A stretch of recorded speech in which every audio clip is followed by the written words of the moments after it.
Good morning, and welcome to the Senate Energy and Natural Resources Committee. This is a hearing that we're holding today to consider Governor Doug Burgum of North Dakota to be the Secretary of the Interior. And it's an honor and a privilege to serve in this capacity as chairman during such a pivotal moment for our nation and issues surrounding its energy needs and land management policies. I want to extend a warm welcome to Governor Doug Burgum and to his wife, Catherine. Thank you for being here, and thank you both for joining us today. And you'll have a chance in a moment to introduce anyone else in the audience who's here with you today that you'd like to. Governor Burgum, your nomination to lead the Department of the Interior comes at an urgent time as Americans under the policies of the Biden administration are suffering from skyrocketing energy prices that drive up the cost of everything from gas to groceries, from housing to health care, to restrictive land use policies that tend to stifle growth generally. The challenges facing American families are mounting, and they're staggering. This past November, voters decided to send a clear message. They demanded bold leaders willing to break from the status quo and take a fresh approach, one less likely to result in this awful pattern of inflation in which we found ourselves over the last 4 years. Your nomination has garnered remarkable support from tribes, from organizations, businesses, and people of all stripes and backgrounds, particularly those who are most uniquely and directly affected by the U.S. Department of the Interior and its policies. The dozens of letters of support nationwide further underscore your reputation as a leader, one who's committed to change, committed to fostering relationships, and they reflect a pretty widespread confidence in your vision and in your readiness to lead this organization. The Department of the Interior, of course, plays a central role in addressing many of these challenges, particularly in states like Utah, my state, where federal land management shapes nearly every aspect of our day-to-day life because, well, the federal government owns 2/3 of the land, about 67% in my state. And there are other members of this committee who represent other public land states who understand the relationship between the department you've been called to lead and their day-to-day lives. Nearly 1/5 of the land in the United States is under the jurisdiction of the U.S. Department of the Interior. In my state, it's much higher than that, of course. And this influences everything from energy development to public land access, tribal relations, and wildlife management. In Utah, where the federal government controls more than 2/3 of the land, the impact of these policies are profound. The decisions made in Washington ripple through our economy and our communities in ways that are unmistakable and not always positive. Unfortunately, these policies have taken a troubling turn during the Biden administration, expanding national monuments like Bears Ears and Grand Staircase without meaningful input from local communities has jeopardized access and harmed the locals who call these places home. The public lands rule and restrictive management plans have placed unnecessary and often insurmountable barriers in the way of responsible resource development and land access. On his first day in office, President Biden issued a moratorium on oil and gas leasing, severely damaging our energy security and locking away resources we needed to power our homes and our economy. Now, over time, these decisions have revealed a pattern of disregard for the multiple use mandate that federal land management is supposed to uphold and to which it's been subject for nearly 50 years. The consequences of these policies extend, of course, far beyond Utah. As wildfires devastate California, it's clear that mismanagement of public lands has consequences that often reach far beyond rural areas. Federal agencies must reevaluate their approach to wildfire prevention, prioritizing forest management strategies that mitigate the risk of catastrophic blazes. Utah and other western states know too well the devastation that these fires cause, and addressing this crisis must be a very key priority for the department. Reversing course will, of course, require bold leadership and a willingness to embrace innovative solutions.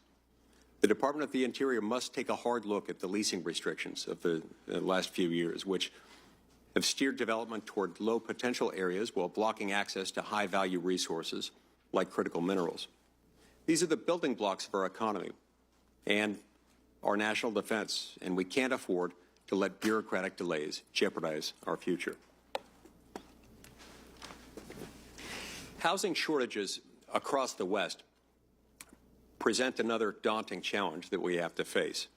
By working with state and local governments to identify underutilized federal lands, the department could finally meaningfully alleviate the housing crisis in places like Utah, where the demand for affordable homes far exceeds supply. Bills like My Houses Act would provide a long-term strategy and a strong framework for such partnerships, showing that federal land policy can drive solutions rather than creating obstacles. The Colorado River, a lifeline for millions across the West, faces growing threats. Effective communication and support from the Department of the Interior as states negotiate the river's future will be critical to safeguarding that vital resource. Our national parks also require renewed attention. These iconic landscapes are a source of pride and major economic driver for the gateway communities surrounding them. According to some polls, they're one of the few features of the federal government that people actually like, so we've got to take care of them. The department must work to balance accessibility with conservation, ensuring that visitors can enjoy these treasures without compromising the future. This will require stronger partnerships with local stakeholders to address infrastructure needs and manage visitor impacts. On the regulatory front, the misuse of the Endangered Species Act has caused significant harm by halting development projects and undermining state authority. While the ESA is an essential tool for protecting imperiled species, it must be applied judiciously and in coordination with local governments to avoid unnecessary conflict. Governor Burgum, your track record uniquely positions you, in particular, to lead the Department of the Interior during this challenging time. Your vision and your leadership will be instrumental to restoring restoring balance to federal policies and ensuring that public lands are managed with accountability and with care. Utah stands ready to work with you in tackling these challenges and charting a new course that reflects the principles of federalism and respect for local communities. Utah stands ready to work with you in tackling these challenges and charting a new course, and I invite you to visit Utah as soon as you have the chance to see firsthand the opportunities and the challenges we face. The hearing that we're having today marks the beginning of an essential conversation about the future of the Department of the Interior, and I look forward to hearing your perspective and exploring ways that we can work together to address these pressing issues. Thanks again for your willingness to serve, and really look forward to our discussions today. I'm going to turn the time over now to our ranking member, Senator Martin Heinrich from New Mexico. Thank you, Chairman. And Governor Burgum, welcome to the Energy and Natural Resources Committee. We had a great conversation last week. I'm very much looking forward to hearing your answers to the questions today. And I too want to begin by acknowledging the horrific wildfires in California over the last couple of weeks. And having spoken to many of my members on the dais, I know you're going to get some questions about that, and in particular about firefighters and how we make sure that they are supported. The Department of Interior has responsibility for an incredibly broad array of issues, from conserving the places that Americans love to spend time with their families, to protecting and recovering our most iconic wildlife species, to delivering water to cities and farms across the West, and fulfilling our nation's trust responsibilities to tribal nations. Pretty much any job that involves responsibilities that range from elementary school students and healthcare to bison is a pretty big job. Public lands are they're where we go to camp and hike and hunt and fish and spend time with our families. They're where our veterans go to seek the peace and solitude that their service to our country could not always provide. And while there are some who argue that the very existence of public lands, places like Yosemite or the Bitterroot National Forest, are unconstitutional, but most Americans know that the idea of lands that belong to everyone, no matter where they live or who their parents are or how thick or thin their wallet is one of the most democratic ideas from our nation. I hope you'll join me in keeping public lands in public hands. And the Interior Department is also the leader in meeting our nation's trust responsibility to tribal nations and upholding the treaty commitments that we as a nation made to tribes and their members. As a nation, as we discussed in my office, we routinely fall short of meeting those commitments. We can and we must do better. As the relentless pace of climate change brings bigger floods, hotter summers, higher winds, as we've seen in California, and diminished snowpack, which we are experiencing in New Mexico, it's also driving the long-term aridification of the western United States. Over the next 50 years, it's expected that New Mexico will have 25% less water than we have had historically. And we're not alone in that. The Colorado River, which provides drinking water for 40 million people, irrigates billions of dollars worth of crops, provides essential habitat for fish and wildlife, and will likely never return to those early 20th century flows that we used to be able to expect. Through the Bureau of Reclamation, the Department of the Interior must play an active role in helping the West transition to that new water reality. And as you know, the Interior Department is also an energy department. As we make the transition to a cleaner energy economy, the land and water managed by the department will play an indispensable role in producing the energy that we need, as well as facilitating the ability to move that energy around the country.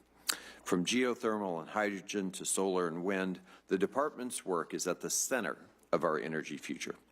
Governor, I very much look forward to hearing your plans on all of these topics and more, and I think we'll have some very active questions from all of our members today. Thank you, Senator Heinrich. We're now going to hear introductions from the North Dakota delegation. First, we'll hear from Senator Hoeven, and then a moment from Senator Kramer. Thank you, Chairman Lee, and also Ranking Member Heinrich. Appreciate that, and thanks for holding this hearing today. Doug, Governor, welcome to you. And Catherine, welcome to you, and Doug, to your whole team. It's great to see you guys. Thanks for your just incredible service on behalf of North Dakota. And it really is an honor today to introduce you to our Energy and Natural Resources Committee. Senator Kramer, welcome to you as well. Good to have you here. I'm not sure where to start. I've known Doug for more than 30 years, and we've been working in various capacities for the duration, and as well as just being a very good friend, both Doug and Catherine to myself and my wife, Mikey. So on behalf of her as well, greetings. And thanks for your willingness to serve. Of course, grew up in Arthur, North Dakota, and then went to school at NDSU State University, home of the Bison, the mighty Bison, and then I went to a lesser-known school for Stanford, I think, for an MBA, right? But after that, went to work for McKinsey Consulting.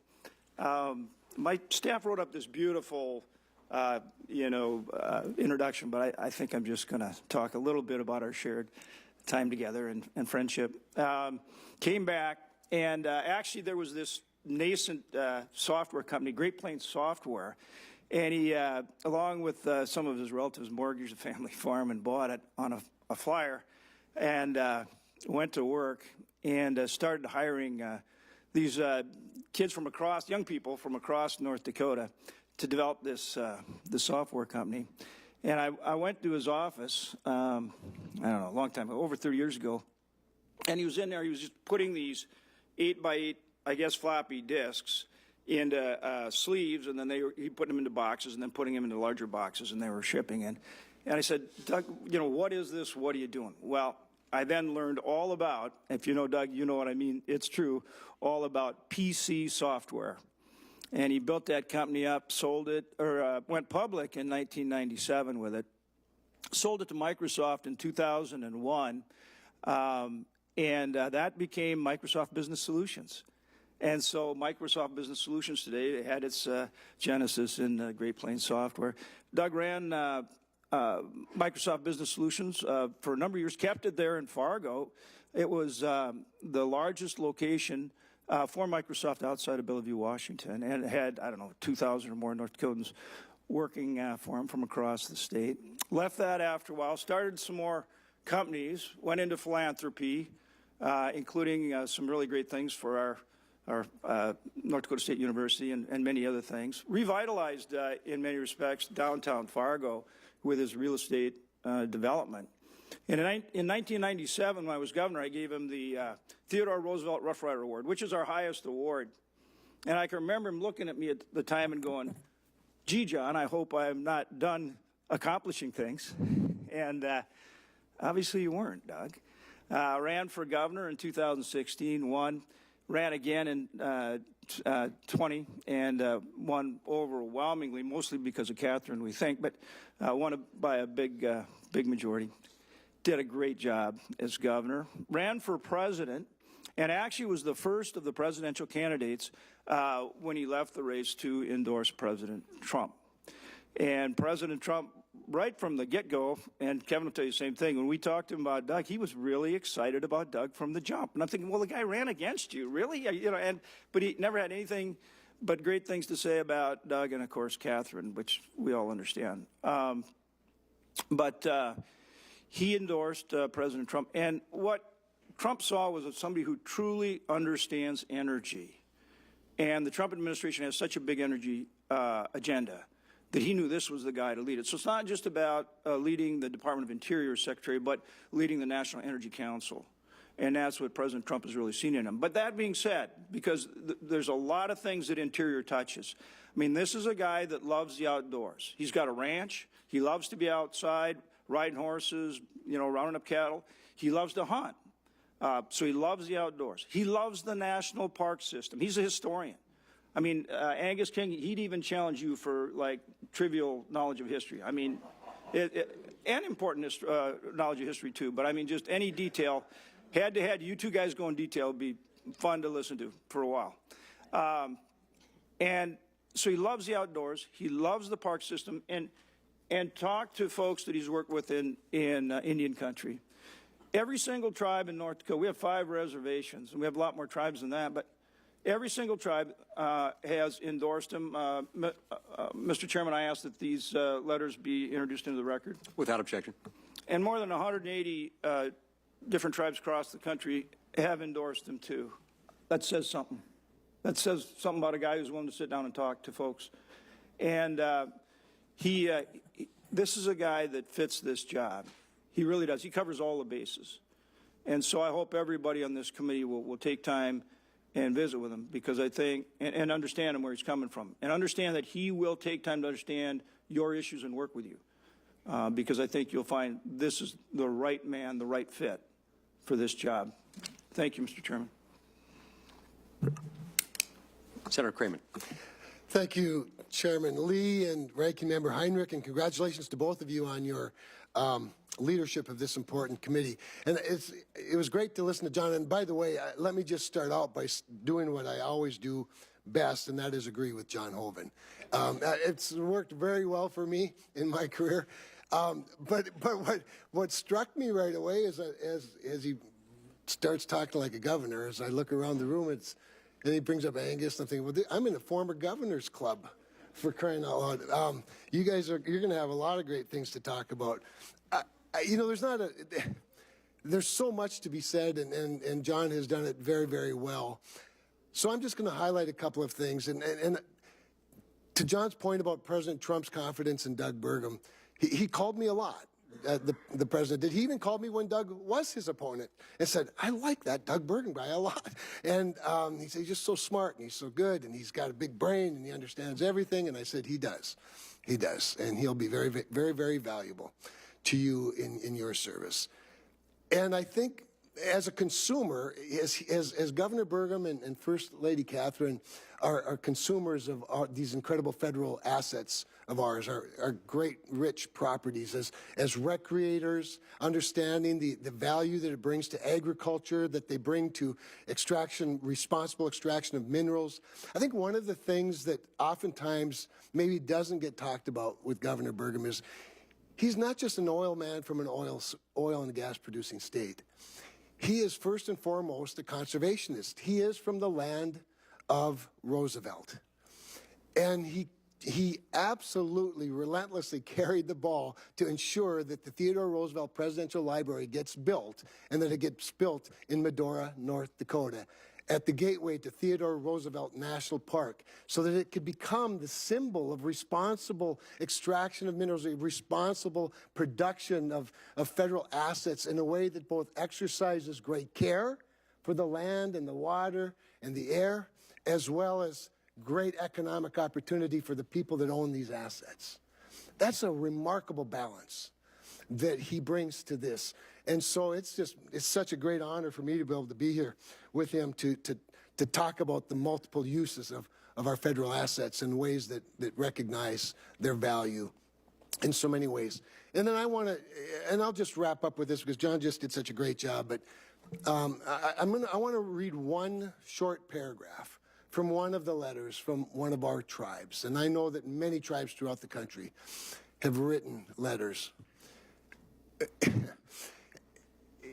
Over my years of public service in North Dakota and working hard at relationships with tribal leaders and recognizing government-to-government relationships, the thing that has impressed me the most, perhaps, about Doug Burgum as a governor was the respect that he always showed for them, and that has been reciprocated because he did the hard thing.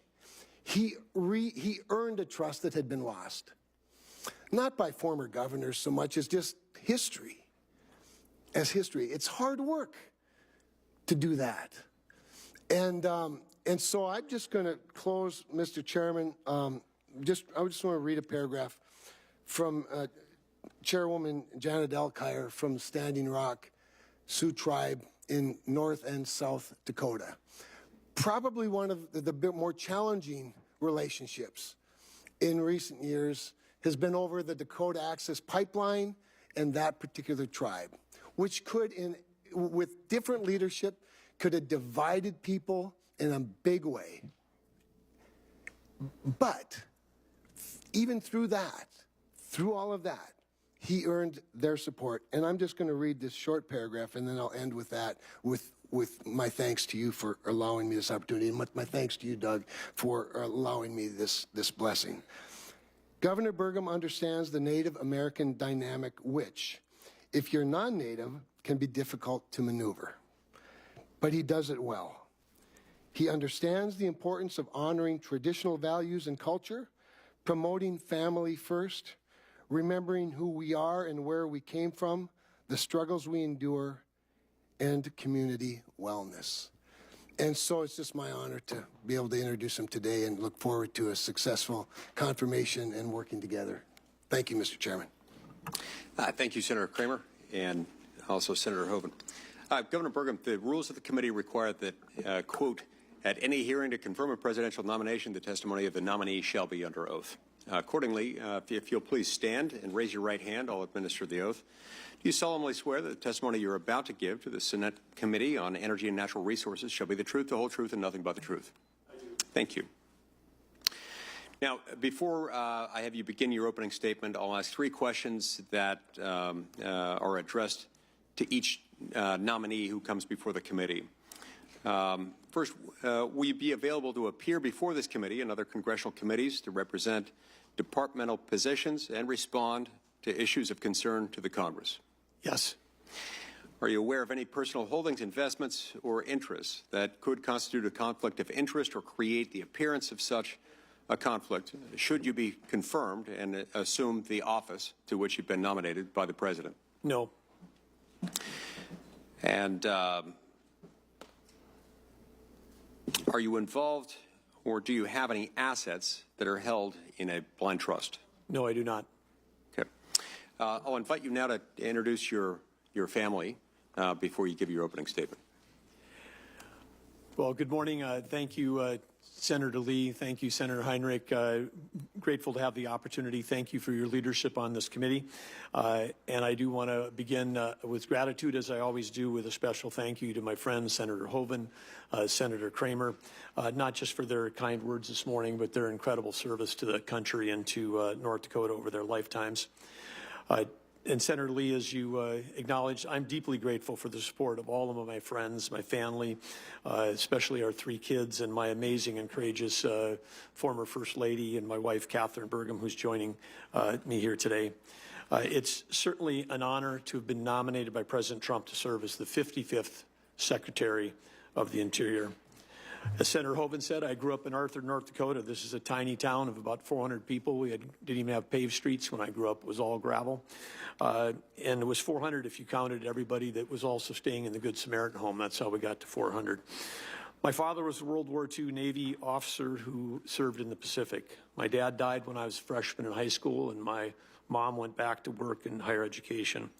I was blessed to learn from them about service, about leadership, about sacrifice, and certainly from both of them about a love of the outdoors. Growing up, I worked in our family's grain elevator. Every job I had all the way through junior high through the end of college was one that required showering at the end of the day, not the beginning of the day. And I even worked my way through undergrad at North Dakota State as a chimney sweep, which I loved that job because it was one that you could move up fast and always stay in the black. I thought it was the perfect career. After grad school, as John mentioned, I had an opportunity to go directly from undergrad to Stanford for an MBA. And then later I was working in Chicago. I saw my first Apple II computer. And that was the moment, literally, where I said, I need to get into the software business. And I'd inherited 160 acres of farm ground from my dad, and I literally bet the farm on that tiny software startup called Great Plains. With a dream and hardworking team members, we grew to a global public company with over 2,000 team members serving 140,000 businesses in over 100 countries around the world. I spent my entire professional career in the private sector until I was elected governor in 2016. And for the last 8 years, I've been blessed with the privilege of serving the citizens of the great state of North Dakota. My time as governor has been a valuable preparation for the opportunity and the privilege to potentially serve as the role of Secretary of Interior, as our state and my duties specifically as governor there put me in contact with many of the bureaus inside the department. In North Dakota, we share geography with 5 sovereign tribal nations. State and tribal relationships in North Dakota have sometimes been challenged, but the current partnership is historically strong because we prioritize tribal engagement through mutual respect, open communication, collaboration, and a sincere willingness to listen. I'm grateful for the many tribal nations, both in and outside North Dakota, for expressing their support for my nomination. As governor of North Dakota, I also served as chairman of the North Dakota Land Board, which manages our state's land and minerals with the goal of yielding a return for a state endowment fund that significantly funds public education. I chaired the North Dakota Industrial Commission, which oversees 16 agencies that are related to a variety of things, including energy research, the state's geologic resources, energy production, and transmission. The governor of North Dakota also serves as the chair of the State Water Commission, overseeing billions of dollars of water resources and projects.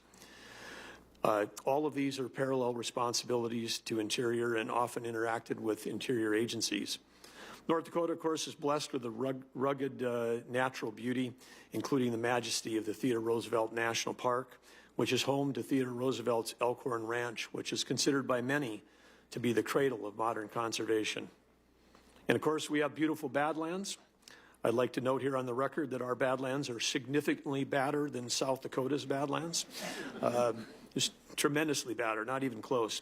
But in addition to that, we've got great prairies, world-renowned agriculture. We've got amazing hunting and fishing, four-season outdoor recreation, and much, much more. In North Dakota, we created a prosperous economy by sustainably developing our natural resources, along with our respect for the land and the wildlife, and at the same time having among the cleanest air and the cleanest water in the country. During our tenure, North Dakota experienced among the lowest unemployment in the nation and the highest real GDP growth. Demographically, our state went from one of the oldest states to one of the youngest, We attracted record levels of talent and investment capital. I say this because our success was underpinned by the understanding that we live in a time of tremendous, tremendous abundance, and we can access that abundance as Americans by prioritizing innovation over regulation.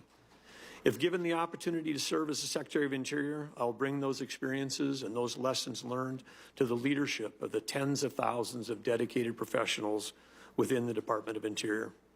Which brings us to President Trump's vision for a vibrant future that we can achieve together. The American people have clearly placed their confidence in President Trump to achieve energy dominance. And by energy dominance, that's the foundation of American prosperity, affordability for American families, and unrivaled national security. Today, America produces energy cleaner, smarter, and safer than anywhere in the world.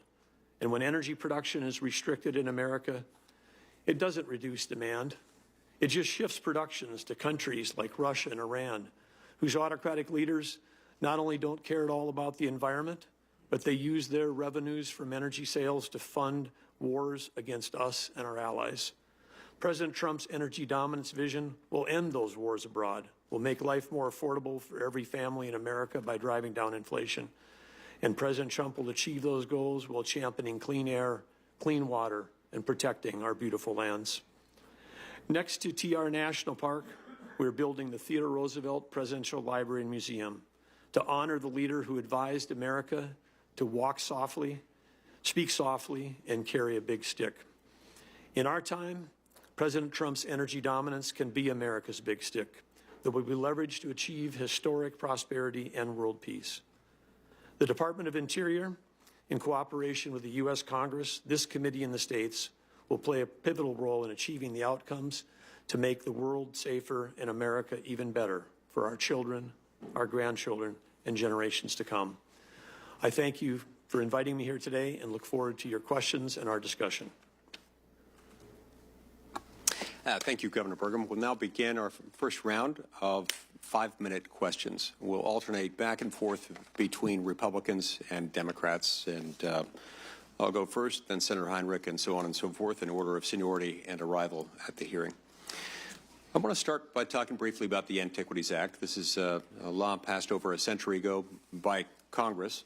It gives the president power unilaterally to declare national monuments. Now, there's a restriction in it that requires national monuments occupy no more land that is compatible, the smallest area compatible with the interest to be protected by the monument.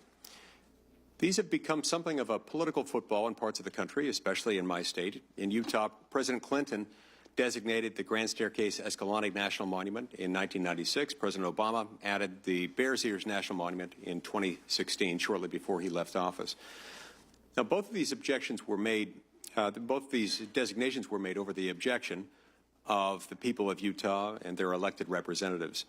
And President Trump later reduced the size of both monuments in 2017 after he got elected to bring them more into conformity with the Antiquities Act's requirement for minimal boundaries. Then in 2021, President Biden re-expanded them, exceeding the scope of the law and disregarding local input. As I explained to President Biden at the time, this is the size of 2 Delawares within my state that have been moved into this very restricted use classification. The point is not that there aren't beautiful things to protect in the state, but the line was drawn so big and the monument was made so expansive, in part because local leaders weren't consulted, and to the extent that they were heard, their counsel was ignored. So, Governor Burgum, I'd like to invite you to when you visit Utah, to meet with those whose voices were ignored by the Biden administration during those monument re-expansions. Will you work with me to try to fix that current mess and try to figure out how best to proceed and to make sure that the Antiquities Act designated monuments don't exceed the restriction within the statute itself? Well, thank you, Senator Lee, for that important question. The 1905 Antiquities Act, of course, was signed into law by President Roosevelt himself, and it was, as you stated multiple times, it states very clearly that it's the smallest possible area to protect those objects to be protected, and its original intention was really to protect, as it says, antiquities, areas like, I would say, Indiana Jones type archaeological protections. These are essential that we protect these areas as a country, and that's what the law was intended. But I would look forward to working with you, and particularly in the area of local consultation, because when the federal government overreaches into a state like yours that's already has over 60% of its land in public lands and restricts that use, it's got tremendous impact on tribes, on the local communities and all those around. And I just think it's important that we strike the right balance. I look forward to working with you on this issue. Thank you. I appreciate that. Housing is another area that I'd like to address briefly. There's a particularly acute housing shortage in the West, where the presence of federal land, not just the presence, but the predominance of federal land available for housing frequently results in shortages. It just makes a lot of things difficult. And it's not as though we have one part of the state that is all federal and another part of the state that is all non-federal. It's all intermingled. And as a result, it impacts all kinds of things. Now, many of our communities in states like Utah and Nevada, among others, find ourselves feeling sort of like we're islands, floating islands within a sea of federal land. And that just constrains growth and makes our constraints on our housing supply that much more dire. I would love to work with you on a bill that I've introduced that I've worked on for several years called the Houses Act.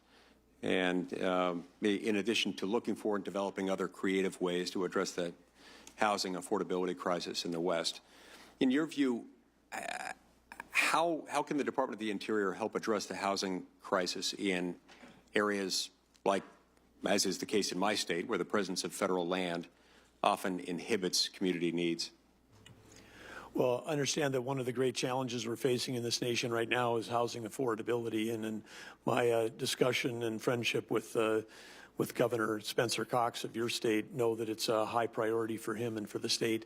I think there are opportunities for us to accomplish both. I mean, like I said, we're in a time of abundance. When we've got federal lands abutting urban areas, and we maybe have other areas that maybe need to be protected, like we've done in North Dakota as governor. Sometimes we've done land swaps, so we trade state land for private lands to provide better outcomes for both of those pieces of land. And I think there certainly are opportunities here.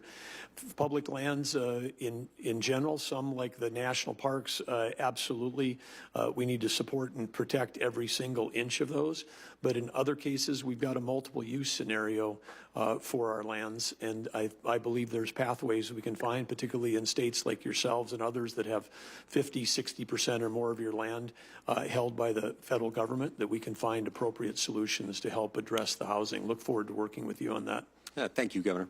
I see my time's expired. We'll turn the time over to Senator Heinrich. Governor, I want to actually kind of continue on that same vein. And I had a very long and detailed question here written by my staff that I'm going to depart from and just go to the heart of the issue, which is, I think what people are concerned about, and there was this was a very hot issue this year because of legal action, is the idea that we would somehow, in a wholesale way, divest of our public lands. So talk a little bit about that, how we can stay true to our conservation history, make sure that the things we do on our public lands, especially, well, not especially, but economically, recreationally, and as, they play such an essential cultural role in states like mine, can be supported while making smart decisions about individual parcels. Well, thank you, Senator Heinrich. I think we have to look no further than New Mexico for the answer to the fact that we can find the balance, because as I know what Senator Hoeven and I hate to acknowledge, but New Mexico passed North Dakota as the #2 oil and gas producer in the state, and yet your state's got a tremendous record of protecting, cultural and historical lands and providing that balance. So I think there is certainly the opportunity for us to find that balance going forward where we can protect the land that we need to protect, but also solve issues, whether it's housing or whether it's a resource development that may be of interest to the tribe and the local communities.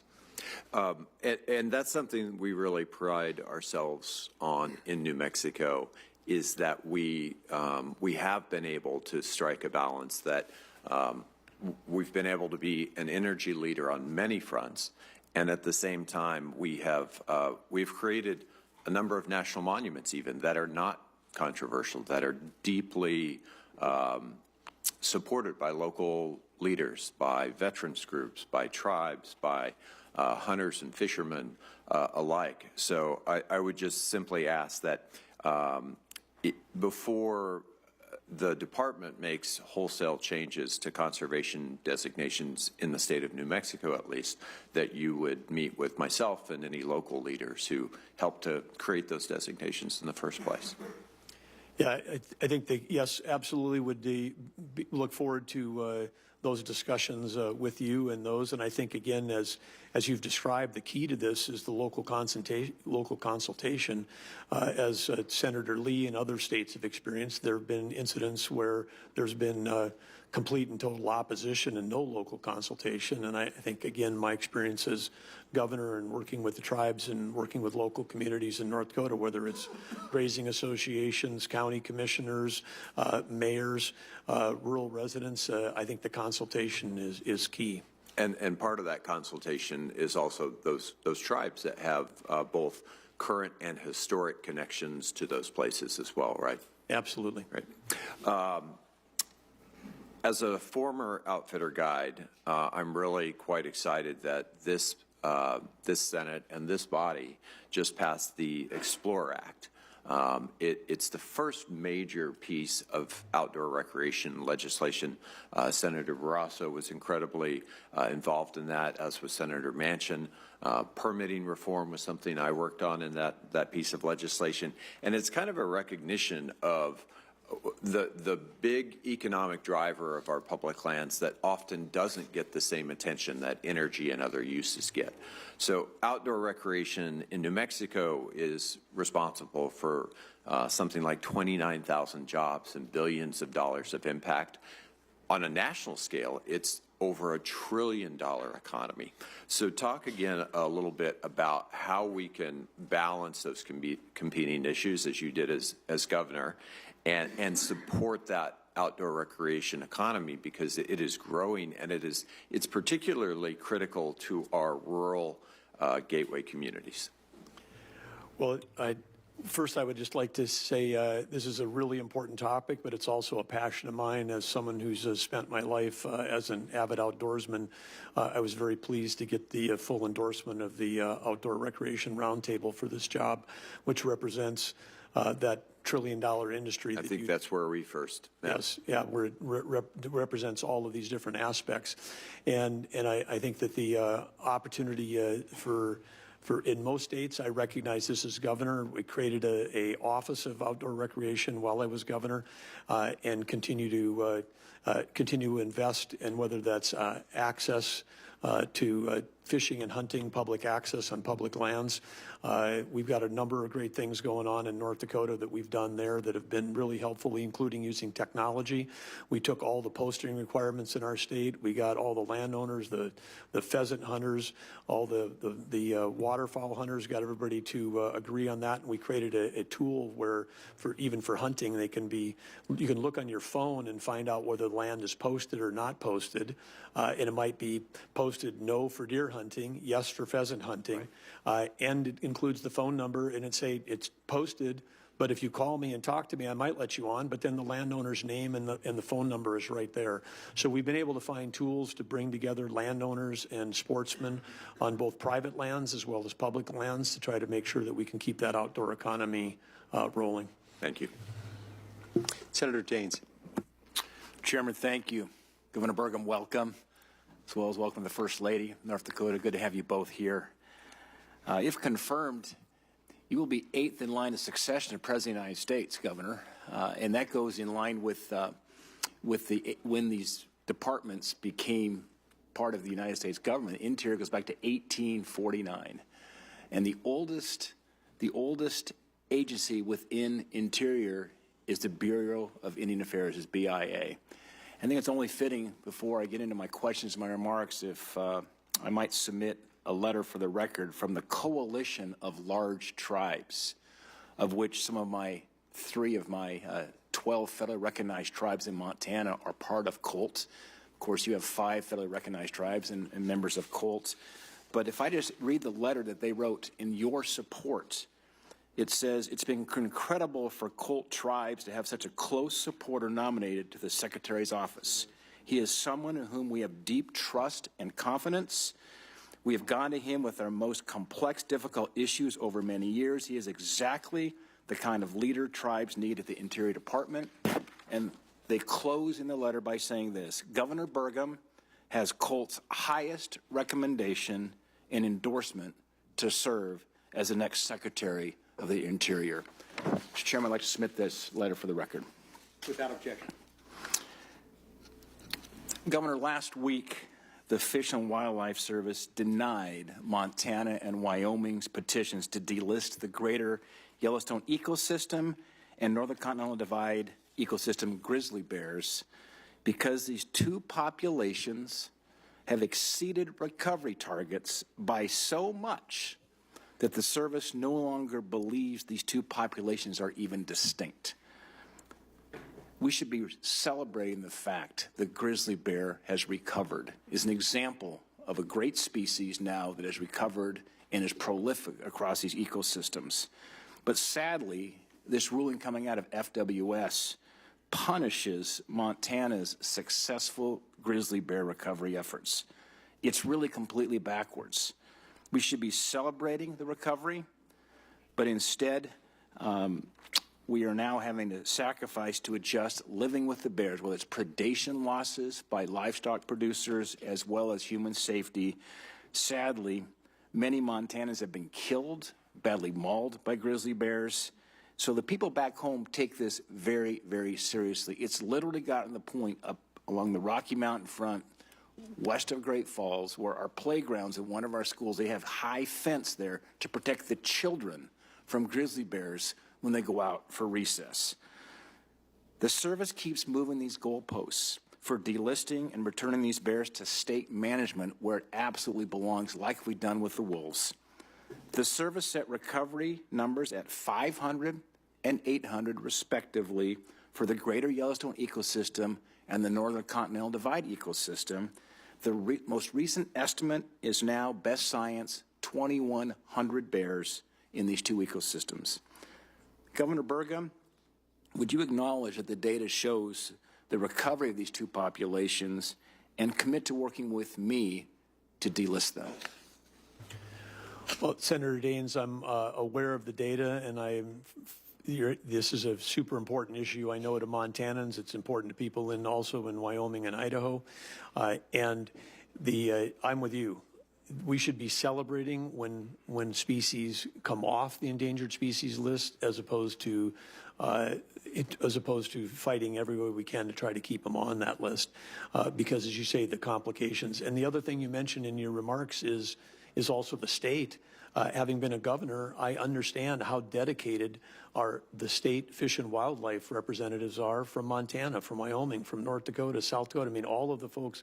As the chair of Western Governors, I came to understand how dedicated those state officials are. I think there's a belief that when they come off of federal protection that they're unprotected. No, they're managed as they are all the other species in the state by the locals who've got the closest data. So yes, I pledge to work with you on this issue. Thank you, Governor.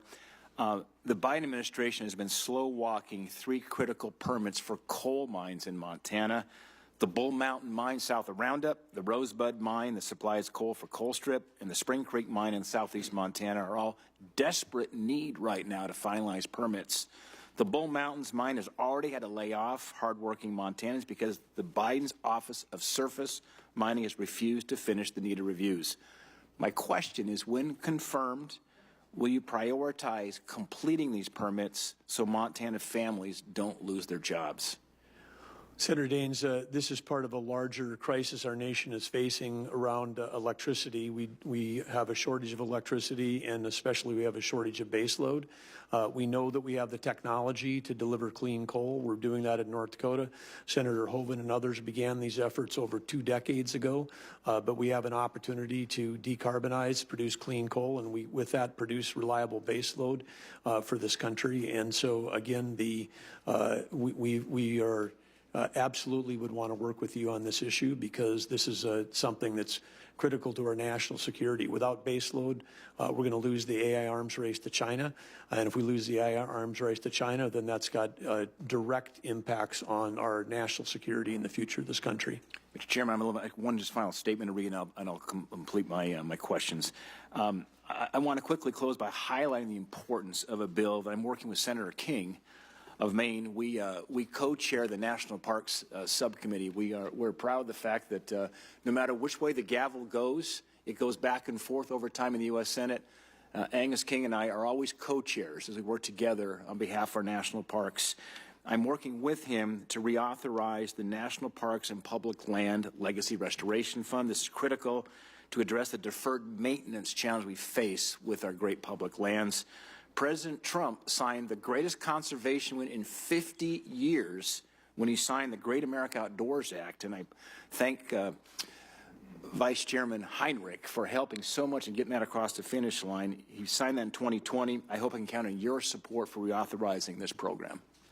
You can, absolutely. We have the Great American Outdoors Act by President Trump was a great step forward, but I know from my own personal experience, Governor of North Dakota, and working with the Theodore Roosevelt National Park, that the amount of deferred maintenance that we have is probably even greater today across the park system than it was when that bill was passed. And so we have to continue to invest in our national parks. Great. Thank you, Governor. Senator Hirono. Thank you, Mr. Chairman. Welcome. As part of my responsibilities to ensure the fitness of nominees before any of the committees on which I sit, I asked the following 2 initial questions. First is, since you became a legal adult, have you ever made unwanted requests for sexual favors or committed any verbal or physical harassment or assault of a sexual nature? No, Senator, I have not. Have you ever faced discipline or entered into a settlement related to this kind of conduct? I have not. We received your testimony late yesterday, and you noted that, and quote, President Trump's energy dominance vision will end wars abroad, end quote. And President Trump has directed you to expand oil and gas drilling on a massive scale, which will lead to increased burning of fossil fuels. Now, the scientific consensus is that burning fossil fuels is a primary human cause of climate change. In 2017, then Secretary of Defense James Mattis, appointed by then President Trump, told the Senate Armed Services Committee that, quote, climate change is impacting stability in areas of the world where our troops are operating, end quote. In 2014, Secretary of Defense Chuck Hagel said that climate change is a critical national security threat and a threat multiplier. Now, these are 2 secretaries of defense. They know something about war.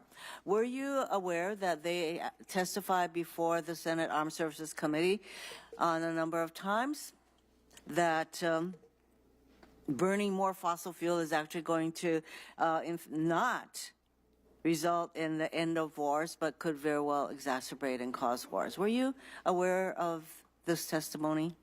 Senator, no, I'm not aware of that specific testimony, but I do know that, that within fossil fuels, the concern has been about emissions, and within emissions, we have the technology to do things like carbon capture to eliminate harmful emissions. No, the fact of the matter is that you have military leaders who acknowledge that climate change is a major issue. And for you to take the position that that you're going to engage in active actions that will result in the burning of more fossil fuel, it's troubling. As Secretary of the Interior, it is your duty to see that the department carries out its mission to protect and manage our national our nation's natural resources and cultural heritage. If you are ordered by the president to act in a manner that is counter to the department's mission or to the Constitution, such as drilling in Bear Ears National Monument, will you do as the president asks? Because he wants to drill in that monument. Well, Senator, of course, as part of my sworn duty, I'll follow the law and follow the Constitution, and so you can count on that. And I have not heard of any anything about President Trump wanting to do anything other than advancing energy production for the benefit of the American people. We all know that the president wants to drill, baby, drill. And in your testimony, you say that he has a energy dominance vision. So I would ask you that should you be confirmed that you will have these kinds of matters that you'll have to decide, are you going to drill in a monument? Are you going to protect our natural resources? Or are you going to drill, baby, drill? So I raise that as a concern with you going forward. Compacts of free association. Last year, Congress renewed our Compacts of Free Association, and that comes within the purview of Interior. It involves Palau, Micronesia, and the Marshall Islands. I would like to get your commitment to implement the new Compacts of Free Association in accordance with the bipartisan law that was enacted last year. Well, Senator, these Pacific Islands, in addition to the three that you mentioned that are part of the compact, but also the others that are under the insular areas of Interior, are all critically important to national security for the United States of America. All of them have important military implications. All of these are places where U.S. sailors fought and died during World War II. And with the aggression that China is showing in the Pacific, it's more important that we support them more than ever. I know that Hawaii plays an important role, including in things like with medical care for those residents of those islands, and I think it's important that the federal government does its share as opposed to putting the load on the state. Thank you. It sounds as though you have familiarity with the compacts, for which I am gratified. Thank you, Mr. Chairman. Thank you. Senator Justice. Yeah. The First Lady, welcome and welcome to everyone. And, I've got my questions are going to be short and sweet, but I can tell you just this, that I think we share in the fact that energy is the key. Energy, oh gosh, I don't have my mic on. Okay. Well, okay. Good enough. I'm talking loud enough anyway. But nevertheless, energy is such a key that opens every door. In my opinion, every single door. And the world is starving for us, America, to lead the way. And I believe we share that thought. I believe we share the thought that electricity, if we don't watch out, will become a crisis like we can't imagine. And we absolutely need to be prepared and move forward in that. But we've got a problem along the way. Permitting has gotten totally outrageous. And absolutely, we all want it to be fair and proper and not endanger our environment. We all share in that.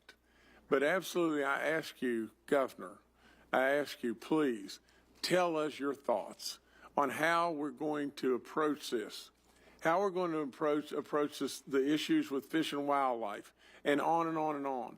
Please tell us. Well, I should say, Governor, now Senator, so great that you're here in the Senate, and what a fantastic job you did as governor, and it was a pleasure serving alongside of you as another energy state. You've got everything, just you get that we are in an energy crisis in our country, and the first place is actually related to electricity. Electricity is at the brink. Our grid is at a point where it could go completely unstable. We could be just months away from having skyrocketing prices for Americans. And of course, as we talked about in the AI arms race, we need electricity for manufacturing, and AI is manufacturing intelligence. And if we don't manufacture more intelligence than our adversaries, it affects every job, every company, and every industry. You understand this, and we've got to get to work. The permitting right now in some of the queues in FERC for electricity, it's 7 years or longer. And it's a completely, that queue in FERC is 95% intermittent sources and only 5% baseload. We need baseload to be able to allow the renewables to be part of the system. We've got to have the balance between those two, or the grid, which is like a giant machine, just doesn't work. And so we've got to get to work. And permitting reform and speeding permitting. Right now, we've stacked the deck where we are creating roadblocks for people that want to do baseload, and we've got massive tax incentives for people that want to do intermittent and unreliable when the balance is out of whack, and we've got to bring it back in line. And we can do that and still achieve the objectives that we want to have about having cleaner environment, because the U.S. has done that. We are the one nation on the planet that's actually reduced CO2 over the last 20 years. We're the ones that have done it. China's doubled their CO2 emissions in the same time frame. Well, thank you, sir, and thank you for your kind comments as well. Now, if I could just ask one more question and just shift just a little bit. We all know the outdoors touches our soul, and I'm an outdoorsman like crazy. I have enjoyed hunting and fishing all across this nation, but especially in my home state of West Virginia. And I welcome you to come to West Virginia to experience that just what I'm speaking